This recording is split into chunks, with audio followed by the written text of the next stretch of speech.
Sir మీ పేరు? Sir Ramachandra, నా పేరు రామచంద్రయ్య. ఏ ఊరు? సేరిగూడెం. చేరుగుడెం. సేరిగూడెం.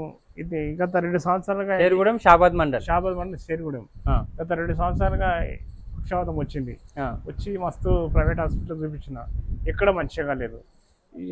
ఇదే ఈ బయట గురించి తెలిసింది. తెలుసుకొని ఇది వాడి చూసిన సార్. ఎన్ని రోజులు అవుతుంది వాడబట్టి? వాడబట్టి 15 రోజులు కాదు, 15 రోజులు అవుతుంది. 15 రోజుల్లో నీకు రిజల్ట్ తెలిసింది. రిజల్ట్స్ వచ్చింది. ఏముండే ఇంతకు ముందు ఎట్లుండే? చాలా నొప్పులు ఉండే, మొత్తం నడవనికి రాకుండే, మూతి వంక పోయి ఉండే, ఆ, ఇలాంటి చాలా సమస్యలు ఉండే సార్. మొత్తం ఆ, నడవనికి కూడా రాలేకుండా సార్. ఆ, మంచి ఇప్పుడైతే మంచిగా మాట్లాడుతున్నా, నడుస్తున్నా, ఉమ్, అంత పని చేసుకోగలుగుతున్నా, తింటున్నా, తిని కూడా లేదు సార్. ఆ. అట్లా ఉండే చాలా భయంకర. పెట్టుకున్నా మరి చేతికి బెల్ట్ ఏది? సార్ ఉంది ఆ. సార్. ఇప్పుడు రిజల్ట్ మంచిగా ఉంది నీకు? రిజల్ట్ మంచిగా ఉంది సార్. ఇంకా మంచి అయితే కదా సంతోషం ఆ. సార్. ఆకలి అవుతుంది మంచిగా? అయితే మంచిగా మాటలు మంచిగా వస్తున్నాయి? వస్తున్నాయి సార్. నిద్ర కూడా ఎట్లా పడుతుంది?